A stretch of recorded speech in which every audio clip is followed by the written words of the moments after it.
So welcome again, everybody. Welcome to our third webinar in our municipal elections discussion series. Today, we're going to be talking about representation in government. And with us today, we have Marek McLeod, who is running in Sault Ste. Marie.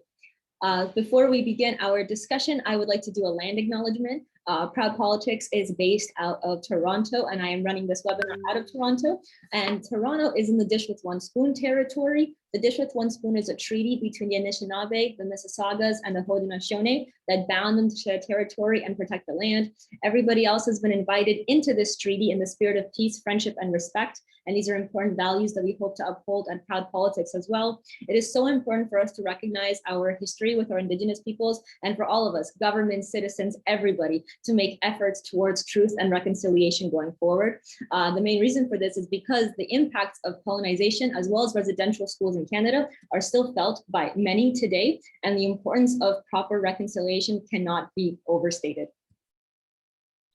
Just to go a bit of an agenda today, we're going to do a quick icebreaker for everybody to talk a bit about the information for the municipal elections. Then we're going to talk just very briefly about what it is that we do at ProudPolitics. I'm going to be introducing our guest speaker for today, which is Marek McLeod, and we're going to launch straight into our discussion and talk all about representation. How you can participate, if you choose to, is that, keep your mic off when the speaker is talking, just so we can be respectful. But at any point, if you would like to use the chat function, or if you'd like to raise your hand to ask a question, you are more than welcome to contribute. And we will also be having a Q&A, specific Q&A at the very end to ask questions as well. So you can choose to wait until the Q&A at the end, or as I mentioned, participate at any point. Okay, so I have some questions for you. Can anybody answer me what is advanced voting? This is a concept that I'm not sure if everybody is familiar with, but with the municipal elections coming up in October and elections typically having one single day for people to vote, advanced voting is very important. And I hope that, if there's anybody who doesn't know, they will learn today. So maybe if we have a show of hands, does anybody want to volunteer? Oh, Emily, thank you for your hand up. Okay. Please let us know, what is advanced voting? So advanced voting is basically when you can vote in advance. You can do this a couple different ways. There are advanced voting stations that will be held a couple weeks before the election usually. And then September 1st is when you can register for your mail-in ballot if you would like to vote that way as well. Amazing. So I hope everybody either knew that or knows that now. There's more ways to vote than just election day. So if you're working that day or you're busy that day, there is advanced voting happening. So I'm not saying nobody has an excuse not to vote, but there are several opportunities for us to be able to vote. And now for the next question, I'm just going to give you guys a poll. So when are municipal elections happening? I think it is unfair that in general, I feel like we pay a lot of attention to federal elections across Canada, and we pay attention to provincial elections a bit less, but municipal elections I find to be often overlooked. So I want everybody today to know the correct answer about when are municipal elections happening, and they're happening all across Ontario and across Canada as well. There are different dates across Canada, but the ones in Ontario are all happening on one. I'm gonna wait for just a couple more people to vote, and then I will share the answer. So far, the vast majority have the correct answer.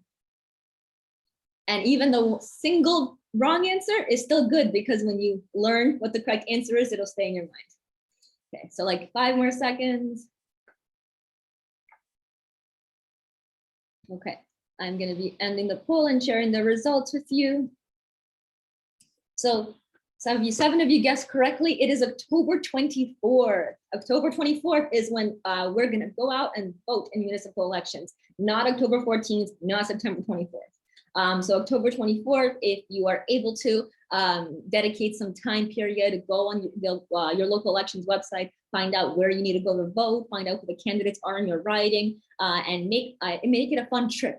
Bring snacks, wait in line, treat yourself after for doing your civic duty, or advanced voting.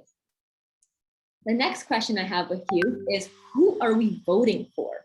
So give me just 1 second. Let's find out who is on our ballot.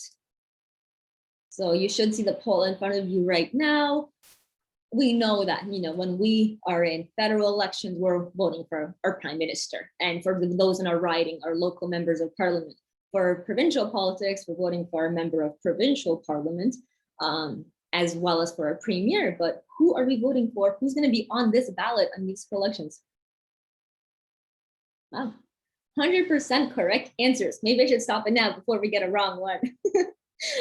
So you guys are all correct. We are voting for the mayor, the city councilors, and the school board trustees. I think school board trustees is one that people sometimes forget about, but nobody here did. So thank you all for being politically aware and knowledgeable and engaged. So yeah, make sure to go out and vote for your mayor, vote for your city council, like the councilor that's in your ward, as well as for your school board trustees. So just some answers. As one of our attendees, Emily, already told us, September 1st is when you can actually get your mail-in voting kit. So you can do that online, or you can call, and then they'll have one mailed to you. Advanced voting days are October 7th to October 14th. That's an entire week from the 7th to the 14th where advanced voting days happen. And what you do is you just show up like you would usually to your local voting booth, cast your ballot. And it'll be counted towards the final score, of course. And then, of course, the official election day is October 24th. We're voting for mayor, city council, and school board trustee. Okay. Thank you, everybody, for participating in that small icebreaker. I hope you go on to tell a friend or two about, municipal elections happening soon. So a bit about ProudPolitics. We are Canada's only and largest organization, non-governmental organization that wants to diversify Canadian politics by amplifying 2S LGBTQ+ candidates and showing 2S LGBTQ+ leaders how they can achieve their full potential. We encourage them to run for civic leadership, for public boards, commissions, and also to lead advocacy and political campaigns. We also support a lot of queer candidates who are running for office at all different levels, all 3 levels of government. And we work towards this goal by having webinars like this to sort of shine light onto queer candidates. We also support campaigns, we host webinars, we do in-person candidate training events, we do community outreach, and we've collaborated with other organizations. If you'd like to learn more about ProudPolitics, it's just proudpolitics.org is the website. We also have a candidate list for all the queer candidates that we're aware of who have run in past elections. And if you happen to see somebody who you know identifies as a member of the community who isn't on there, we're always looking to improve our database and improve our website for all those that we have missed. And the man of the hour, today we have with us Marek McLeod. So more than just a candidate running in city council, Marek has such a long, extensive list of experience despite his young age of 19. He has acted as the vice chair of the Mayor's Youth Advisory Council. He has been an advocate for youth and for marginalized communities. He was also the Indigenous Student Trustee for the Algoma District School Board, and his goal is to bring positive change. He hopes to do this through community-based solutions.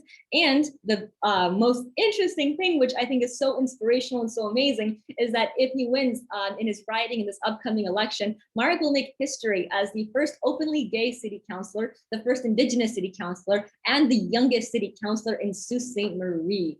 A couple other facts is that he was also the winner of last year's 2021 Young Leader Award because of all of his efforts in creating the Algoma District School Board Northern Indigenous Youth Council. Congratulations for that. And if any of you watched last year's federal debate, Marek was one of 5 Canadians who was chosen to ask a question to the party leaders. And his question, such an important question to be asked, especially in today's political climate, was, how can I trust and respect the federal government after 150 years of lies and abuse to my people? As Prime Minister, what will you do to rebuild the trust between First Nations and the federal government? So Marek, maybe I'll just start off by asking, were you satisfied with the answer that the government gave you? And also feel free to introduce yourself if you have anything else to add. You have the floor. No, I think that was a pretty, it was a good kind of, oh, I'm missing the word here. You summarize what I've done quite well. To answer your question though, they're running for Prime Minister. They can't be too in-depth with the answer. And it was the best I was going to get. And I think the lack of an answer is the real answer, that they didn't really have a lot of solutions to fix the issues that I wanted to address. But nevertheless, it was an amazing experience. I'm really glad that I had the opportunity to do it. And it seemed the question resonated with a lot of people, both on reserve, off reserve, and with non-Indigenous people as well, that trust and respect. It's really important in government, and it's what we need at all levels of government. It's the only way that constituents can feel that those elected really represent them. And thank you for saying that, because the topic here is representation, and government should reflect the population. So representation is absolutely vital. The first question that I have for you today is one that you've probably gotten several times, and as a candidate is one that you're probably used to answering by now. You're a strong advocate for youth, marginalized communities. You're a change maker in so many ways. You've been part of the Mayor's Youth Advisory Council, school board trustee, and now you're running to be a city councillor. So after having all these various titles and so much success in these titles as well, what makes you want to run for city council? So I think a good summary of that is, so in the Ojibwe culture, we're taught 7 generations. And in whatever you do, you always make sure that the 7 generations that follow are better off. And so for me, I think a lot of what I've done has been grounded in that principle and that belief, whether it's through the school board with the Indigenous Student Trustee role, which is still around, which still has hotly contested with elections to serve in that position. I believe will have a lasting impact through the school board, because now students, First Nations, Métis, Inuit, have that voice at the table. And that is so important in politics, is having voices from every group. You know, that's what democracy is about, is making sure that everyone's heard and represented. And I think representation is the best way to get there, simply because different worldviews, different lived experiences, and different voices, when brought together, can make real positive changes. And so, you know, as we continue down election after election, it just warms my heart that we see so many more women step up, so many more people of the LGBTQ plus community step up, so many from the Indigenous and other racialized groups put their name forward. It's not easy, I know that from experience, but it's definitely great to see. And it'll just mean that, you know, eventually, maybe in 10 years or less, we won't need the discussion of we're having first, because we've already had that. And we can finally have people in office that have amazing merits and are members of our communities. That was so real well said. And I resonate with your vision that we're having a lot of conversations about, you know, truth and reconciliation, having proper representation. But these are conversations that, yeah, exactly. We're hoping not to have them so much. Now we're doing this so that all of us can sort of talk about how important it is to work towards these goals.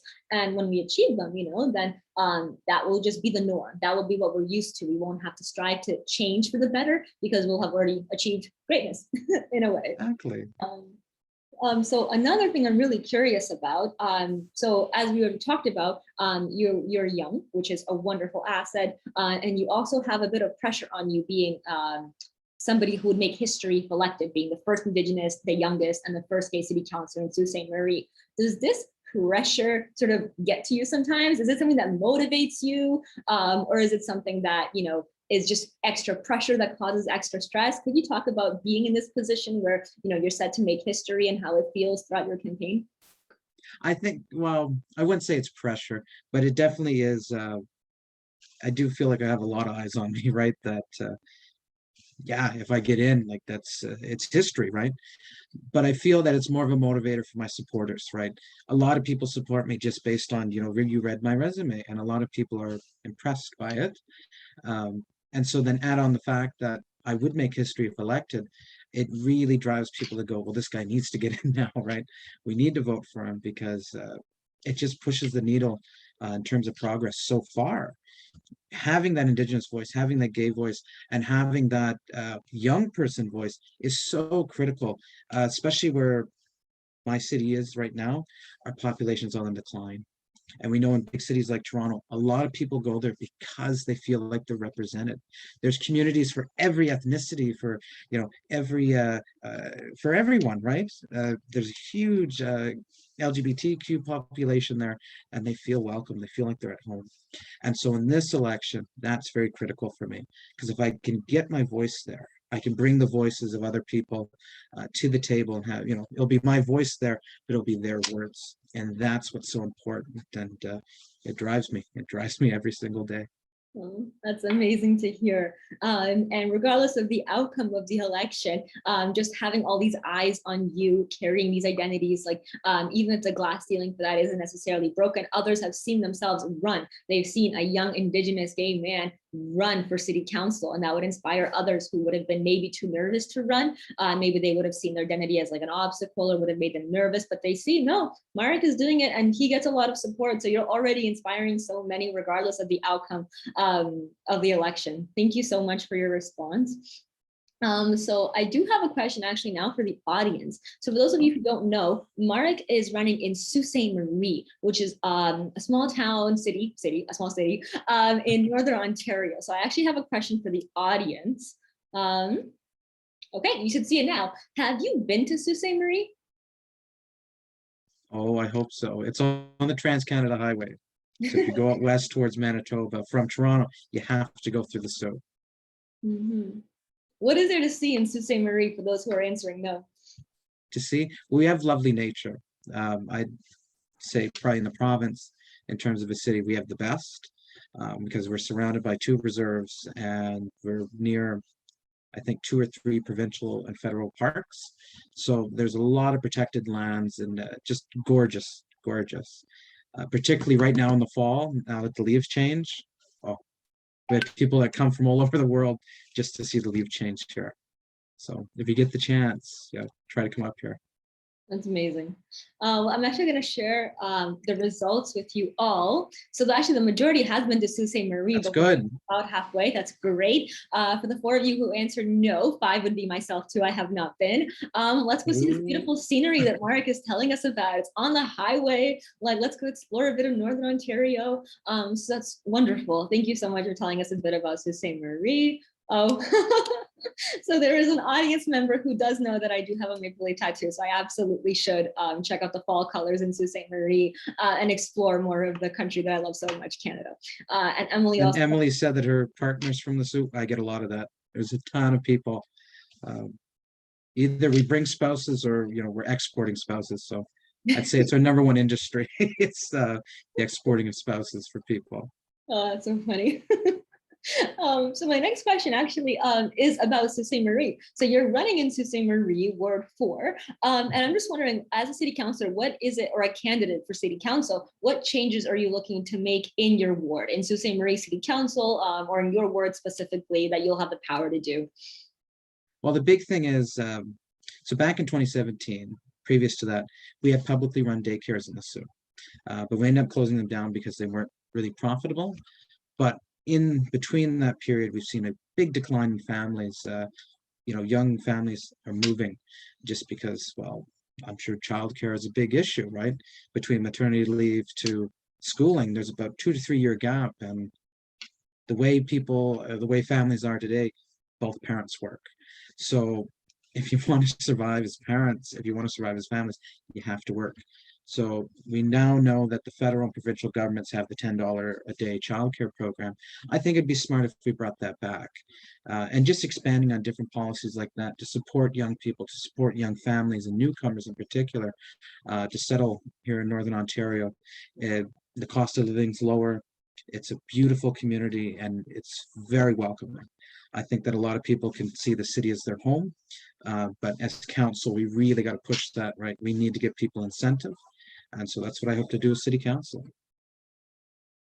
That's a really wonderful answer. And I think you talked earlier about how important that youth voice is. And now one of the things you want to do is make it easier for youth to have families, and especially for their young children to be able to have access to affordable daycare. And you also touched upon how now, like, working to be a member of the working class and to survive, both parents are working. And it's interesting because, a couple decades ago, the 9 to 5 was meant for just one member of the family to support the entire family in 40 hours. Now you have 2 people doing 9 to 5s, 40-hour weeks, and still having to get maybe an extra job or extra cash on the side, and just having enough to survive.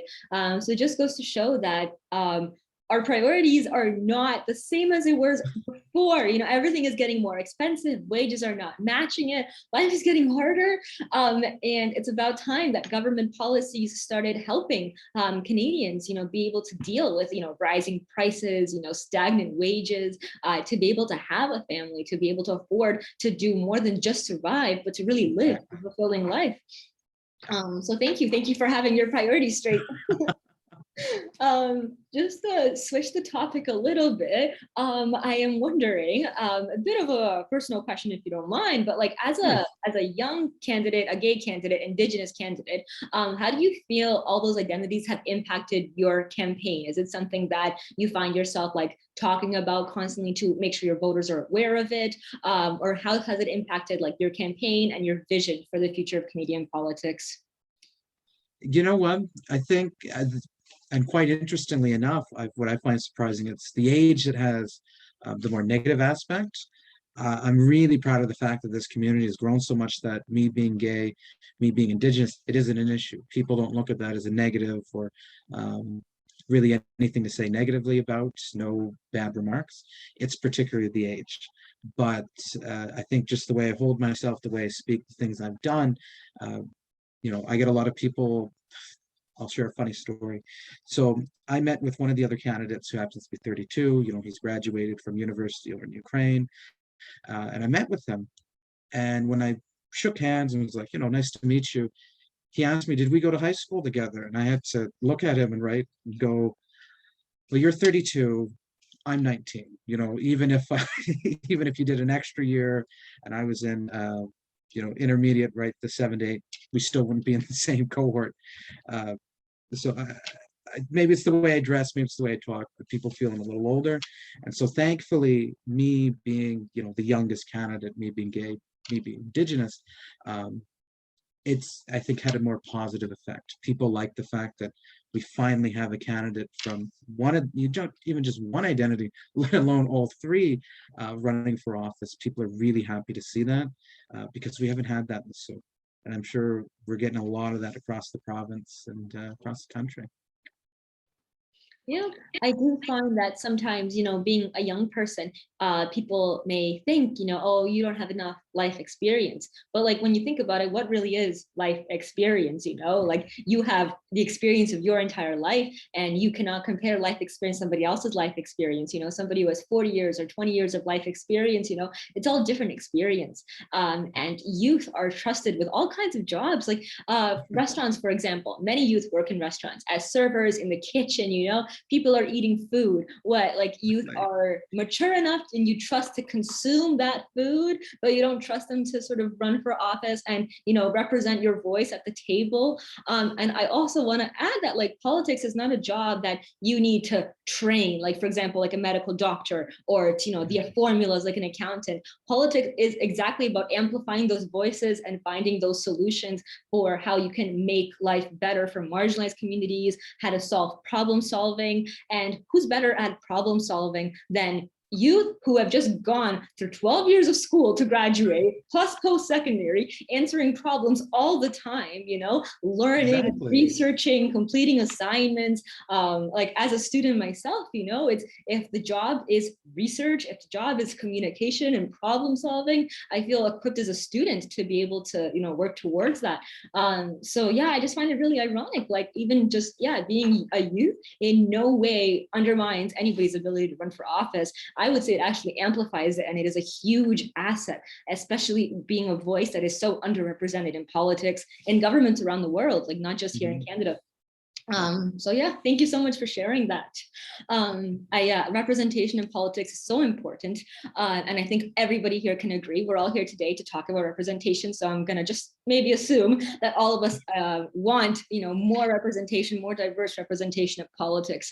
The question I have for you next is actually, can you tell us about what it means to have equitable representation in politics? What is the impact? Why is it so important? What are some of the benefits? And if you can also add, what are some consequences if we don't have representation?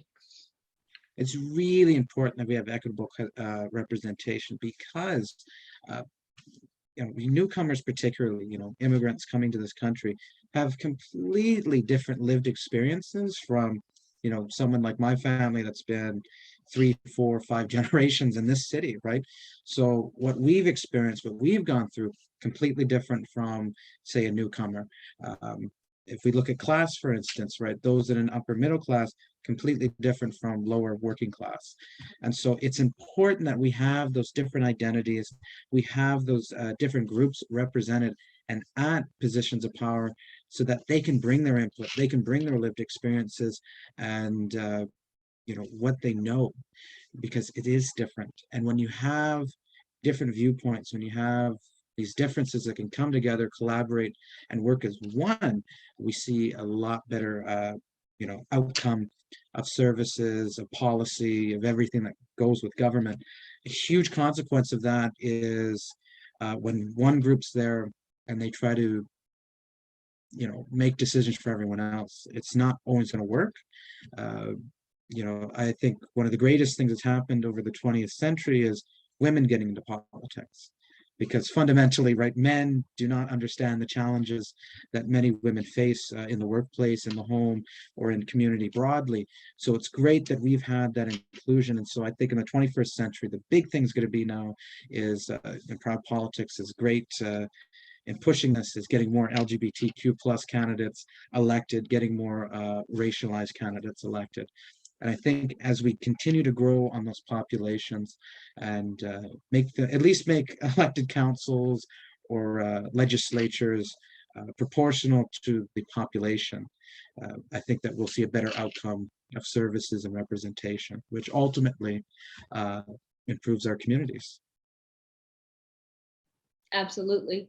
And I just want to say I completely like resonate with your points. Like, you know, when you have more voices, you know, public services are better. You gave the example of like women running for politics too. And I think many of us are familiar with what sort of, when you have too many men in politics, abortion, just as an example of a topic, you know, is such a controversial topic, because when you talk to a group of men about what you should do with women's bodies, to me that just sounds absurd. You know, you need to have a woman at the table. You need to hear hear from non-binary folks. You need to hear from all different, the whole gender spectrum, you know, to have like diversity at that table, so you can know how should we proceed in a way that helps everybody. So yes, I absolutely agree with you, because it changes the outcome so much depending on who is making these decisions, because it affects who are you thinking about when you're making these policies? Are you thinking for your identity groups and the groups that you're a part of, or are you thinking about the ones that are not at that table, that need to be represented as well? So yeah, actually, I think that was a good time to also ask a question for the audience. So give me just 1 second and think hard about this question. You might have to like jog your memory and see about, you know, past conversations you've had with yourself to really answer this. Have you thought about running for office?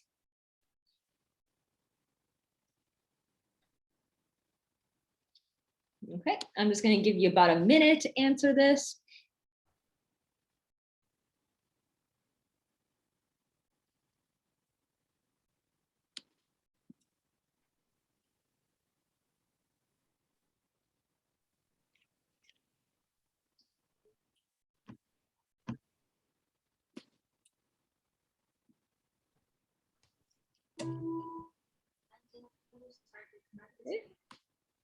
So actually, oh, sorry. Oh God, I'm so sorry about this. I will remove it. All good, all good.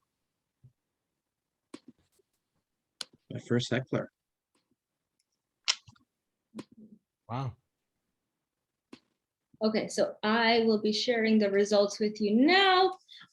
Between the answers, which are yes, no, and not sure, we actually have a variety. So 4 out of the people who have answered have said yes, they have thought about running for office. 3 have said no, and 3 have said not sure. So if anybody would like, now would be an awesome time to add maybe a reason in the audience. You know, what was it that made you want to run for office? What made you not want to run for office? Is it that you don't see yourself in politics, or if there's an actual obstacle that, you know, you find? This is my colors. I'm just going to mute one of our attendees. Okay. Just remember to stay on mute while others are talking, just so we can be a bit respectful. But yeah, and if you're not sure about running for office, yeah, just why? If anybody wants to add Answers in the audience, feel free.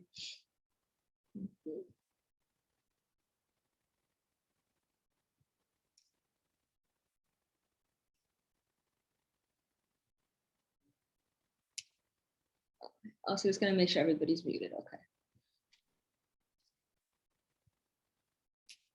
Okay. So actually, Marek, I have another question for you. So we've talked a lot about representation and about how there's a lot of different voices that are missing from the table. And as we heard from the audience, some people do want to run for office, some people don't want to run for office, some people are not sure if they want to run for office. And of course, it's a really big question because running for office takes a lot of resources, takes a lot of time. But I want to ask you, what do you think are some, as somebody who's gone through the process and you're running as a candidate, what do you think are some challenges and obstacles for running for office? And what do you think is like could be a challenge or an obstacle for minority groups specifically to run for office? I think the biggest thing is just being able to organize a campaign. For me, that's, I have skills in that because I've worked in campaigns, but we know for some groups, right, particularly newcomers, they aren't established in the party system, which is predominantly where you earn these skills. And so that is a barrier because for, at least out of my knowledge, I believe 4 out of the 5 major parties, you have to pay a membership in order to be involved. And typically that's where they get their organizers from, is from the membership. So if you're working paycheck to paycheck with very little in savings, it is tough to get involved in the established parties. So that is a barrier. There's a financial barrier there. Secondly is just having kind of the community organizing element of that, being able to work with groups, knowing who to reach out to, and how to put together events. It is a bit of a struggle. It does take time and it does take patience in order to develop that skill. But for a lot of people, particularly low income people, that is a problem because they don't have spare time to develop those. They're having to work or they're having to take care of their family. Obviously those come first, right? And I know for a lot of people, they don't want to spend their spare time trying to put together events or going out knocking on doors and canvassing for another candidate or for a particular party. And so that is a barrier. But I think as parties, particularly in the last election, I saw bringing in more volunteers and what are called pollcats, where they pay you to go out and canvass, they pay you to door knock, and they pay you to get out the vote. I think that we do see some of those barriers come down and actually be reversed almost, because instead of you having to go out of your way and pay out of pocket to do this, they're paying you to do it. So the biggest encouragement I do, or I would tell you, if you're thinking about potentially running for office or are a little unsure because, well, I don't know what to do or I don't have the skills, get involved. I think a municipal election right now, reach out to a candidate that aligns with your values and ask, do you need any canvassing done? Do you need any help? That way you can see how campaigns are run, whether they're grassroots or more professional, right? I'd encourage you to see both sides, right? And kind of find, do I want to go with grassroots or do I want to go professional or do I want to find a nice healthy medium? Those are really important questions to ask yourself. I'd also ask your family whether they're okay with you running. That is a big thing. You need the support of someone. For me, it's friends, right? As well as my parents. They're very supportive of me doing this because it's what I'm passionate about. But not everyone has those supports. You need them. Otherwise, you will not be a successful candidate. It does get tough sometimes. You need someone to lean on. So if you can get those 3 things, knowing how to organize, getting that experience, and having those supports, you should do fine as a candidate. Well, thank you so much for that insight. I do agree, like having a support system is so important. And I do understand what you were saying earlier about a huge obstacle would be finances, because you really do have to be in a relative position of privilege to be able to run for office, because it does require a lot of time and it is very expensive to run for office, especially the fees you were mentioning as well. But unfortunately we do need representation, and that does require people either having these resources or for us to create government initiatives that allow people to have easier access to these resources so that they can run for office. Oftentimes, I feel like when there's not enough representation in government, governments will try to think of a solution, let's bridge the gap, we don't have, just as an example, enough Indigenous people in government. So, we should consult with the community and see what is it that the community wants. And I completely commend the sort of relationship that, when governments want to work with communities, especially communities of interest, that, they want to work on a specific policy to improve their livelihoods, there should be more collaboration between communities and between the government. But sometimes these sort of advisory groups and these consultations doesn't necessarily lead to a positive impact. The government will create these advisory committees, they will have these important discussions, they will receive these important recommendations, but they lead to a lack of adequate action from the government. So I want to ask you, as somebody who's hoping to sort of change maybe these dynamics, what would you say is the solution here? How can we ensure that community members, and particularly marginalized community members, have more than just like an audience with the government, more than just being heard, but how do we ensure that government representatives make sure that the needs of marginalized communities are met and are actualized effectively and quickly with like positive action? I think the best way, and it is a little counterintuitive, but is to build that relationship with the candidate that potentially could win or you hope do win. Because if you have that connection with them, more often than not, I know it's a little cynical, but they will pick up the phone when you call. Obviously, we can't do that in every community, and not every candidate is going to be receptive of that, but that's just the way sometimes politics is. I think more broadly, though, it is getting those voices at the table and running people that their heart's in it, right? They're not doing it to add on their resume or doing it just because someone told them to. That is the more negative side of politics. But I think in terms of the advisory circles and committees we've seen in the past, there can be positive outcomes. In my city, right, we have the Mayor's Youth Advisory Council. The mayor does listen to us, and he often, asks us what are the needs that the youth are saying, how can we address that, and how can we as a city and a council start addressing those. And oftentimes it is youth-led, right? We come forward with a resolution or with a program or a different capital project that we want to undertake, and there's a lot of support from the mayor's office. Same through the school board.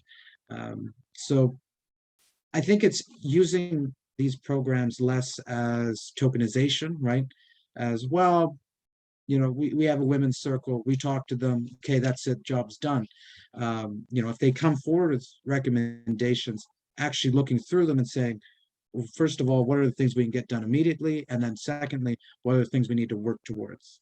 So breaking down the whole tokenization of different groups and identities is what's needed in politics. And I think it's also requiring us from these different communities, whether it's the LGBTQ+, whether it's Indigenous or, more broadly, coming forward and being actively engaged in politics. I know for my city council, we're starting to see more people attend council meetings because there are periods where they can speak and they can speak directly to council. There's supposed to be consultation between councillors and constituents, like town hall forums and things like that. So, and I think with the beauty of the internet, you can reach elected officials far easier now, right? You're not having to track them down. You can give them a call, you can give them a text, you can email them, so you can get your concerns to them quicker, easier, and with less barriers. No, absolutely. And I'm really glad you had a positive experience with the Mayor Youth Advisory Council, because we've been talking already about how the youth voice is so important and how it's an extra perspective for government and policymakers to have. So it makes me really happy to, hear about and see politicians who have like great priorities, who listen to their community members, who take those suggestions and recommendations and actually act upon it. I have a question for the audience as well. And feel free to answer honestly, because these are anonymous.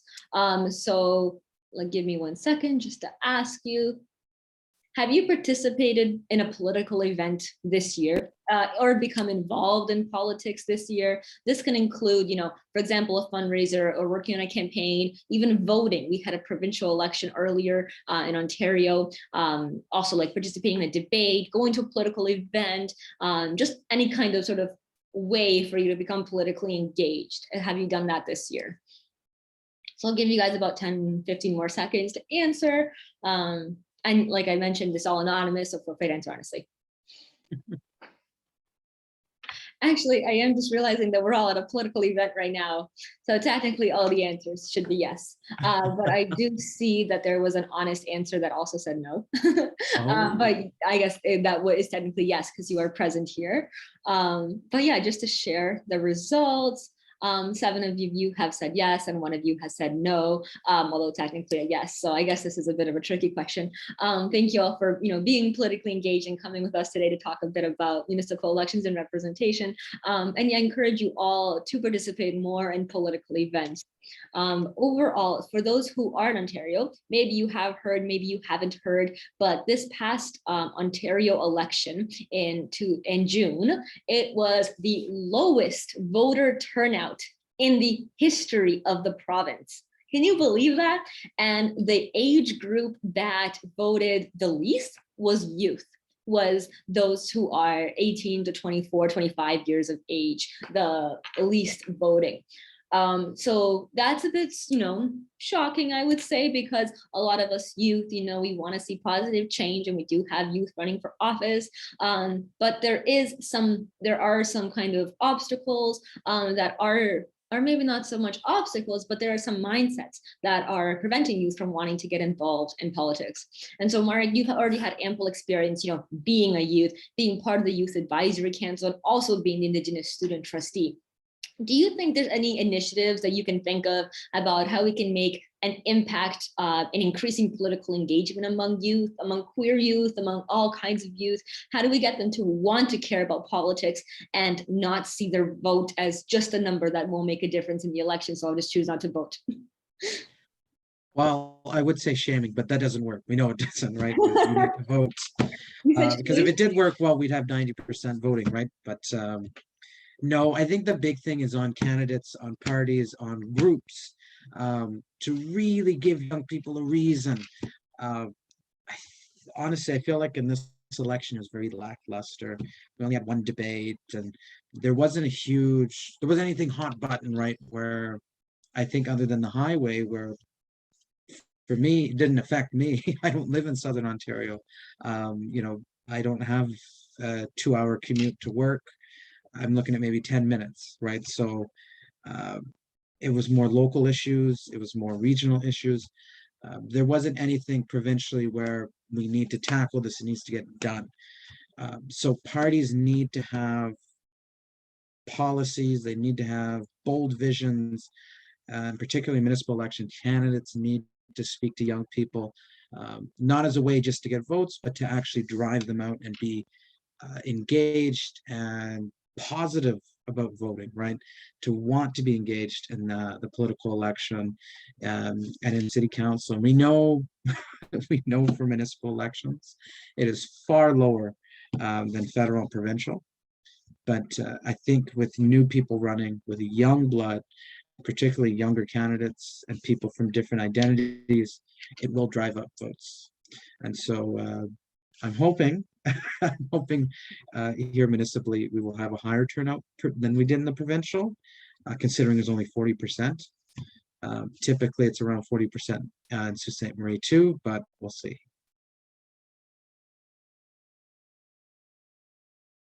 You're muted. It's the world, it's happening. But I know there's countries around the world that have mandated elections that make it mandatory for people to vote, but those same countries normally make it a holiday, a paid holiday for people to be able to take the day off work, get paid, and be able to allocate that time to go vote.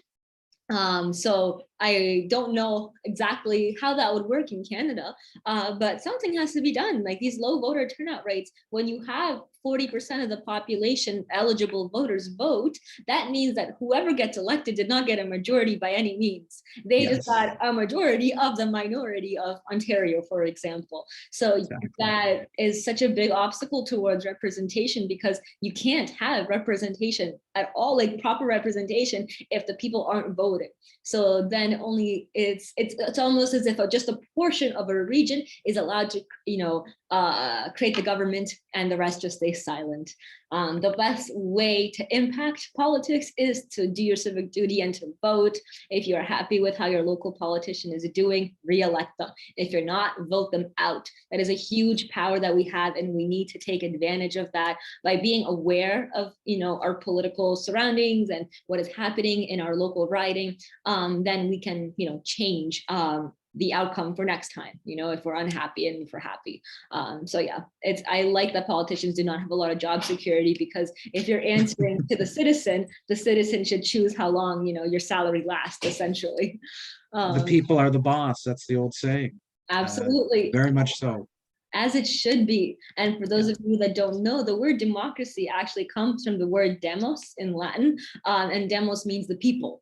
So democracy is all about the people, ruled by the people. And it's not all of us who are at that table. So by voting, that's our way of ensuring that our voice gets represented there.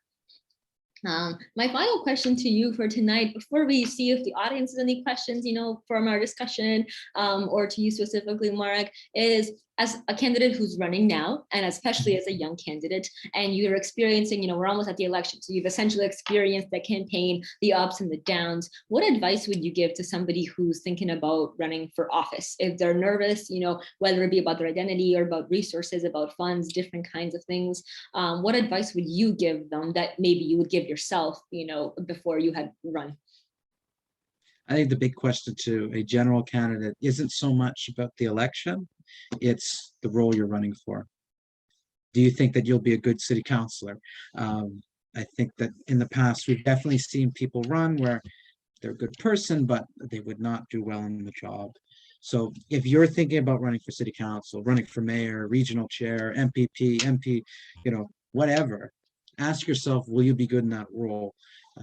And if it's a yes, then there you go. Now you have that motivation to do well in the election and to be the best candidate there is. But just having, like I said earlier, having those supports where you will have family, you will have friends to lean on when times get tough, having that base, knowing who you have core support with and where you need to grow. And I know it is tough, but financially having a couple bucks around so that you can buy signs if that's what you want, to buy literature, to get buttons, whatever you want for campaign merch, because you do need to get your name out there. You need to get a brand almost, right? But if you have those, you'll do fine as a candidate. The question won't be, would they be good in the role? It's, more your merits and why you need to be in the role. And so as long as you have those, you'll do fine. Yeah, that's my advice, at least. And honestly, that is terrific advice. Every time when you are applying for a job, the first thing you do before you even apply is look at the requirements, and you see, am I eligible for this job? Am I going to do a good job? Do I meet the requirements? And I will add, in my experience, even if you're not completely qualified for the job, a lot of jobs you can learn on the job, and they'll provide you with training. You can grow into the role. And I feel like politics is one of those. You don't necessarily need to have knowledge on every type of public policy to be a great politician by any means. There's, some basic foundational things, that, you want to communicate to your constituents, and, how to do research, because you're going to be finding solutions, problem solving, things we talked about earlier. But as far as knowing specific government institutions and how they run, that is something that will come through experience, that you can learn on the job and continue to learn and continue to improve. So thank you so much. Absolutely, if you're running for office, think about the role, think about, if you'll succeed in the role, if you'll excel, and how you will do. Mark, I can't thank you enough, honestly, for your time today and for talking to us, sharing light on what it is like to be a candidate in a municipal election and talking about representation. To the rest of our audience as well, thank you so much for coming and taking part in this discussion. If you noticed in the chat, I did put a link to a feedback form. This is just for us to know how we did for today's webinar. Did you enjoy it? Would you come to a similar event? And if you have any feedback for the future, please, let us know, because we want to be improving for the future. If you enjoyed today, you came to our previous webinars, our next one is happening in about 3 weeks, September 14th, about 2 weeks. So September 14th, we're going to be talking to Nikki Ward, who is running for City Councillor in Toronto Centre. And Nikki has been a huge advocate for trans rights, being a trans woman herself as well. So it'll be a wonderful discussion on human rights, queer rights, and all kinds of human rights as well. And also feel free to follow us on social media for any kinds of updates. Thank you so much for the positive comments in the chat. If you'd like to support Marek's campaign, please follow him at vote Marek McLeod, and also for ProudPolitics as well. So yeah, thank you so much. At this point, does anybody have any questions?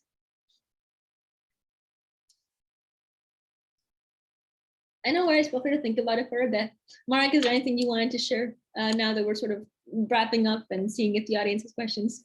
I want to say Chimigwech for having me. This was a great experience, and I hope you get a lot of candidates that are able to do this, because yeah, it's really nice, and I'm very thankful for ProudPolitics for doing all the work that you guys do. It's really important, and I'm very happy and glad to see that there is a group out there that is pushing this so that we can move the needle and get the representation we need in elected officials. No, I really appreciate that. Thank you. A lot of positive comments in the chat. At this time, I'm also going to stop our recording, so if anybody feels more comfortable to talk when it's not being recorded. So thank you once again, everybody, for coming.